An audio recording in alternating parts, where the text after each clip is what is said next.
ताप नाहीये? मी पण सकाळी चेक केलं होतं. आणि वेदांत? तो पण खूप गोंधळलेला आहे म्हणणं. त्याला विक्रांतची खूप काळजी वाटते. इकडे ताई पण काही बोलत नाहीये, तो पण काही बोलत नाहीये. अण्णा, तुम्हाला काय वाटतं, काय झालं असेल? अहो, उठवा तिला, तिने काहीही खाल्लेलं नाहीये. नाही, झोपू दे तिला. अहो पण आता तिला झोपेची जास्त गरज आहे. आणि उठेल ना, थोड्या वेळाने उठेल ती. भूक लागली की जाग येते. शरीर धर्म कोणालाही सुटत नाही.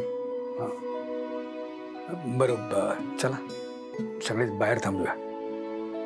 तुम्ही अधून मधून येऊन बघून जा. आणि कुणी तिला काही प्रश्न विचारायचे नाही आहेत. काही विचारायचं नाही तिला. नंतर बोलेल ती. चला या.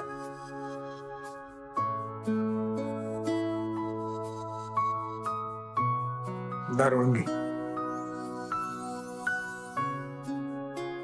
अण्णा, ताई सांगेल मला. फक्त मला वाटतं ना, आपल्याला थोडा तिला वेळ द्यावा लागेल. हो, नाही, मलाही तसंच वाटतंय. तुम्ही अजिबात तिच्या मागे लागू नका, काही विचारू नका. ती बोलेल, जर वेळ देऊया तिला आपण. हो, ताई माझ्यापासून काहीच लपवत नाही. त्यामुळे मला कॉन्फिडन्स आहे, ती मला नक्की सांगेल. मी एक काम करते, थोडा वेळ तिच्या जवळ बसते. तिला जाग आली आणि तिने स्वतःहून सांगितलं तरच. तर मी काही विषय नाही काढणार. नाही, अजिबात विषय वगैरे काय काढू नकोस तू. बरं चला, मी निघतो. लक्ष ठेवा त्याकडे. तुम्ही जमलं तर दुपारी लवकर या ना. हो, मी प्रयत्न करतो. पेशंट कमी असतील तर नक्की येतो मी. चल.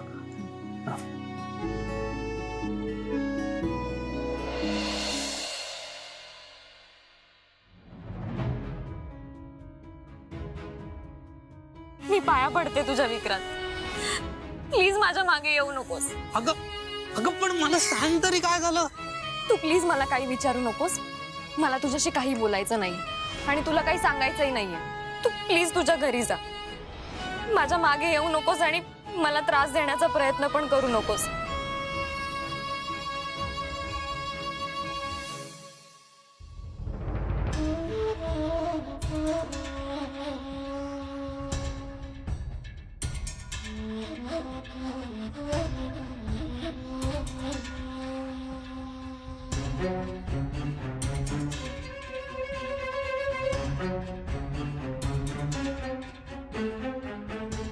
विक्रांत,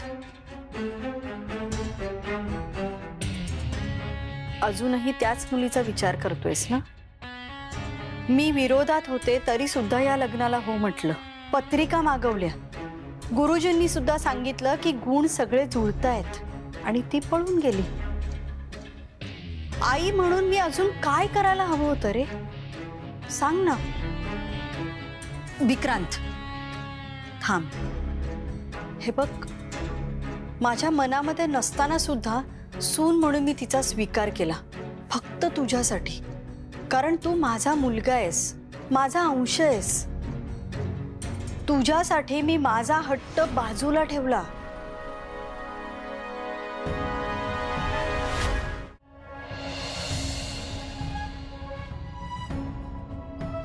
हट्ट नव्हता तो.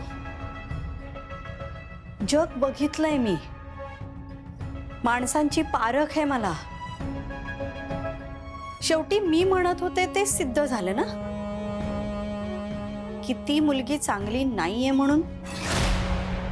अरे फसवत होती तुला ती. हा, का करत होती माहित नाही, पण मुली करतात असं.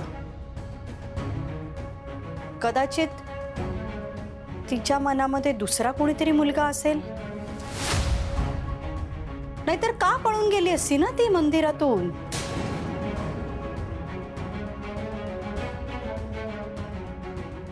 तूच सांग. सगळं जुळत आलं होतं. ती लग्न करायला नाही म्हणाली. याचा अर्थ काय होतो विक्रांत? फसवतच होती ना तुला ती? नाही पटत आहे? मी सांगते विक्रांत, तिला तुझ्यापेक्षाही श्रीमंत मुलगा मिळाला असणार आहे. आणि म्हणूनच पळून गेली असेल ती. त्या दोघी बहिणी ना अशाच आहेत बघ. एकीने तुला प्रेमात फसवलं आणि दुसरी जगाला सांगतीये की मी वेदांची गर्लफ्रेंड आहे म्हणून. अशा कशा रे या दोघी जणी? आई, असं प्रेम आहे तिच्यावर. तुझं आहे रे, पण तिचं नाहीये हे स्पष्ट दिसतंय. आणि तरी सुद्धा तू तिचाच विचार करतोयस. ह्या वयात होतं प्रेम, तू लावलास जीव. काय केलं तिने? तुला कारण तरी सांगितलं का रे तिने लग्न न करण्याचं? विक्रांत, तू का आलायस इथे? मी सांगितलं ना तुला. आणखीन कितीदा सांगू मी, मला तुझ्याशी लग्न नाही करायचंय. नाही करायचंय मला तुझ्याशी लग्न. तुझ्या प्रेमाचा मान ठेवला? तिने नाही म्हटल्यावर तुझी काय अवस्था होईल याचा विचार केला? तिच्यासाठी तू जीव द्यायला निघाला होतास हे माहिती होतं तरी? मला त्याचा चेहरा पण नाही बघायचाय. प्लीज मला फोन करू नकोस, निघून जा इथून. मला सांग, काय अर्थ आहे रे अशा प्रेमाचा?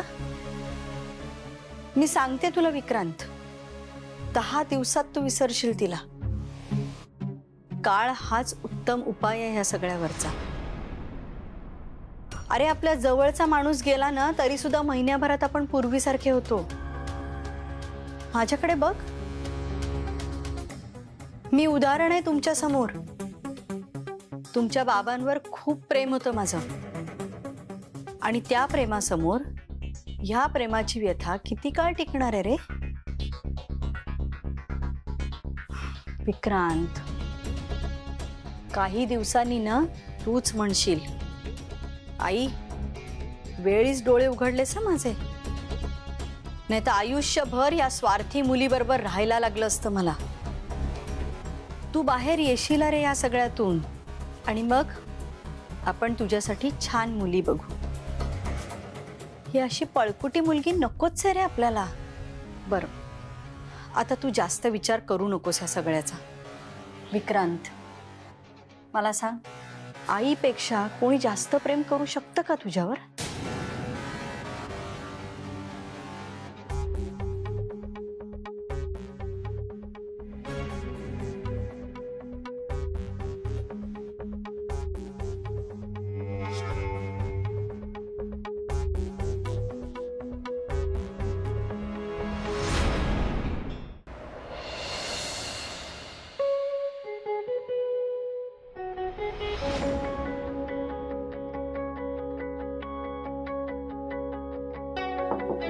Come in.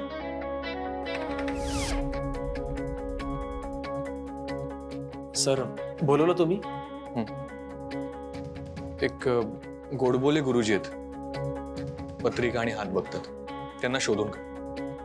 ठीक आहे सर. पण सर, काही नंबर पत्ता वगैरे काही? काही नाही, म्हणूनच सांगतो शोधून काढ त्यांना. पण मग सर, त्यांना शोधायचं कुठे?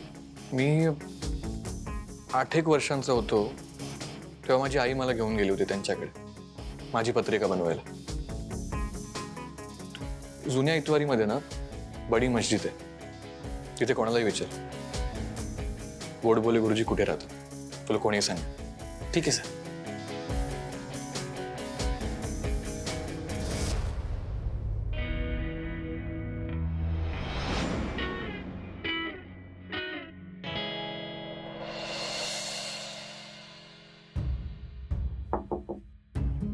Come in.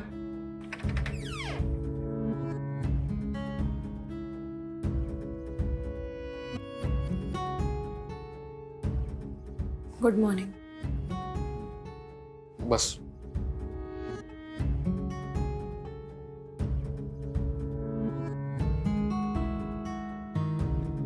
कशी आहे आरती आता? झोपूनच आहे. आणि विक्रांत, तो पण झोपूनच होता. सगळ्यांची झोप उडवून हे दोघे लग्नावर झोपलेत आणि यांना काय झालं हे आपल्याला टेन्शन आहे. प्रेम करणाऱ्यांमुळे ना टेन्शन येतं, हे कन्फर्म झालं आता. काल तुला पण पटलं होतं ना हे, म्हणजे लग्न केलंच नाही पाहिजे हे. हो, पण त्यात आता एक बदल. ज्यांना तेच हवंय त्यांना आपण कसं थांबवणार? हो, ते तर आहेच.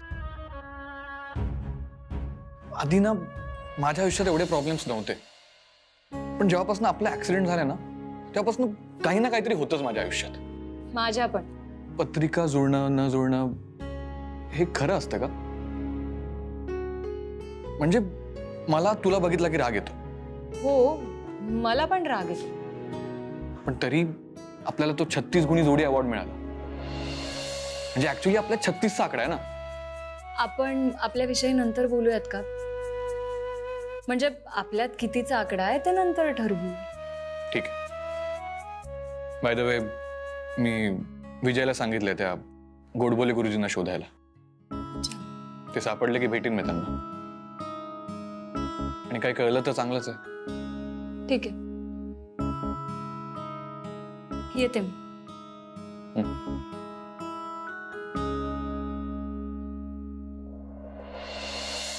18794 लेस 23% करूया. लेस 23%.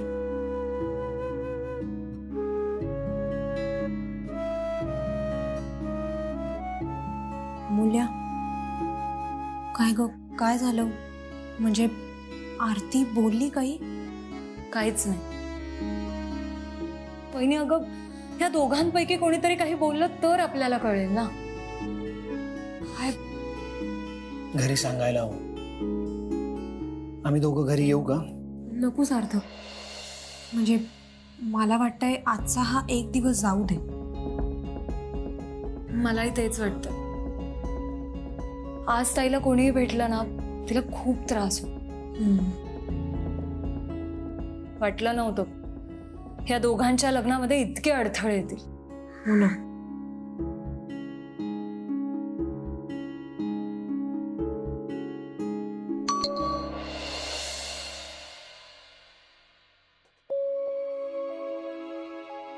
काय करू मी दादा, काही सुचत नाहीये.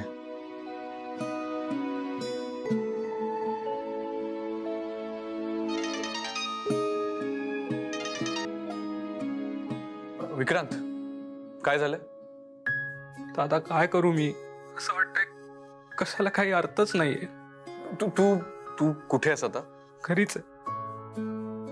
बाहेर जायचं होतं पण आई जाऊ देत नाही. विक्रांत, तुला दारू पिण्याची इच्छा होते का? पण पिऊन सुद्धा मी तिला नाही विसरू शकणार दादा. तिचा चेहरा डोळ्यासमोर येतो, तीच आठवते. बरं विक्रांत, ऐक, मी घरी येतोय, तू घरीच थांब. मग मी आल्यावर आपण दोघे जाऊ. मी आलोच. ठीक, बाय.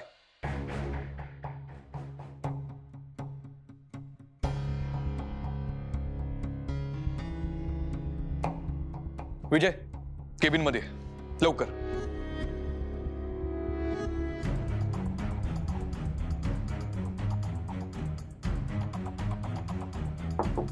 Come in. सर, मी घरी जातोय. एवढ्या लवकर जाते सर? आणि आपल्या मीटिंग्स कॅन्सल कर. सर, पण कॅन्सल कर. विक्रांतला माझी गरज आहे. तू त्या गोडबोले गुरुजींचा पत्ता शोध. ठीक आहे सर. येतो मी. काकू, तुम्ही खरंच खूप कमाल केली आहे. म्हणजे ही बातमी कळल्यापासून मला एवढा आनंद झाला, एवढी खुश आहे मी. मला कळतच नाहीये काय करू आणि काय नको. अशीच खुश राहा. मला माझ्या घरामध्ये अशीच हसऱ्या चेहऱ्याची सून हवी आहे. अगं पण सारिका, तुला आणि तुझ्या आईला मी सगळी कल्पना आधीच दिली होती. हो, सगळं खरं आहे. पण खरं सांगू का, म्हणजे मम्माने जेव्हा मला सांगितलं ना की आरतीने स्वतःहून नकार दिलाय, तेव्हा मी एवढी खुश झाले ना काकू. काकू पण विक्रांत ठीक आहे ना? होईल तो ठीक, नको काळजी करूस. मला जे हवं होतं ना ते झालं. आता आरती विक्रांतच्या आयुष्यात परत कधीच येणार नाही. सुटला माझा विक्रांतीच्या तावडीतून. काकू खरं सांगू का, आता तिथे येऊन तुम्हाला मिठी मारावी असं वाटतंय मला. अगं ये, कधीही ये, तुझंच घर आहे. मला सून म्हणून तूच हवीयस, हे माझं ठरलंय. आता आरती नावाचा अडथळा कायमचा दूर झालाय. विक्रांतला वाटलं मी पत्रिका मागवून घेतली म्हणजे मी त्यांचं लग्न जुळवणार आहे. इतकी मूर्ख आहे का मी गुरुजींना सांगितलं होतं काय केल्यावर आरती विक्रांत पासून इतकी दूर जाईल की परत कधीच येणार नाही. तू बघ मी जे काय ठरवलंय ना तसंच होतं की नाही ते. ठीक आहे, बाय.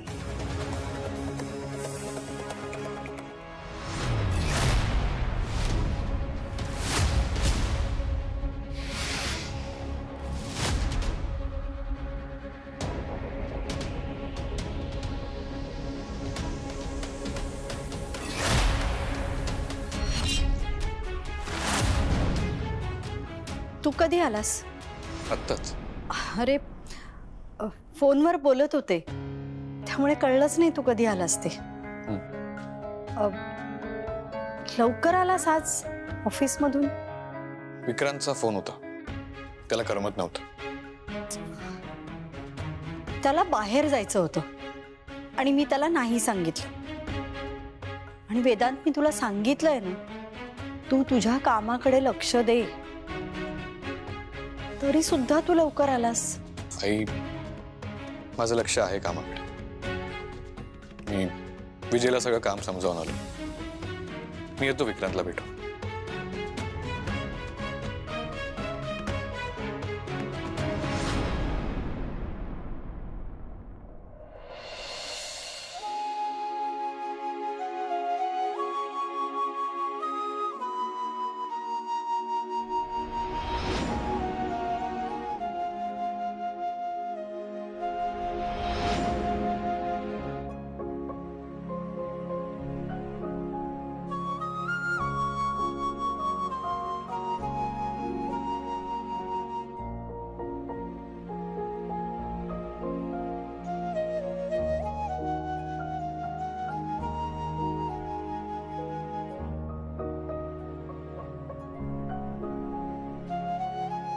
काय देवदास, कुठल्या बार मध्ये जायचा विचार होता आज?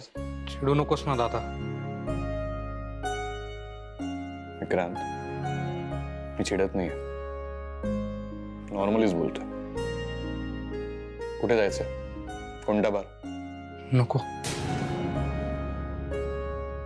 परत तिचीच आठवण येईल. किती लिटर रडून झालं रे आज?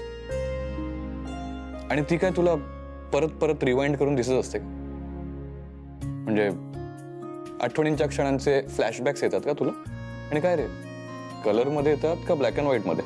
थट्टा करतोस का माझ्या प्रेमाची? नाही अरे, हे बघ, तू प्रेमात बर्बाद झालायस, सो ही गोष्ट आपण सेलिब्रेट करायला पाहिजे.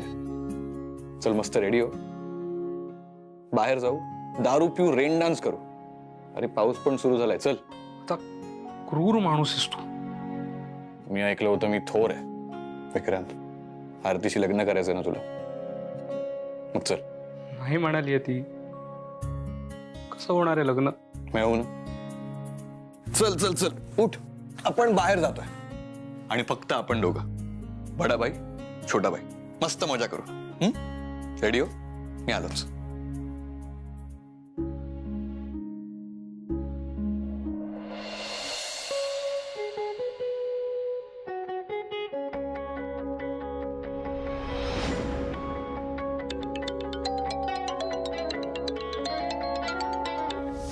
बोल. सर, काही सह्या हव्या होत्या तुमच्या. विजय, मी तुला सांगितलं ना मी घरी आलोय. सर, मी पण घरीच निघून आलोय. काय? मी घरी आलो म्हणून तू ऑफिस मधनं निघून घरी गेलास? विजय, तुला ना कामावरून काढून टाकणार आहे मी.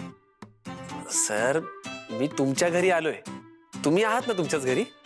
मग अजून कुठे जाणार आहे मी? ये, माझ्या रूम मध्ये ये. हो आलोच सर.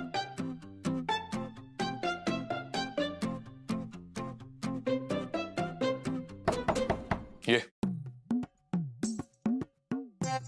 सर. अरे काय फालतूपणा आहे. सर काय झालं? नाही म्हणजे ह्या सह्या फालतूपणा आहे का की माझं काय चुकलं? नाही नाही, माझंच चुकलं. हा, मग ठीक आहे. हा, म्हणजे सर माझी नोकरी जाऊ नये म्हणून म्हटलं. Sir file. बेंदे. हा.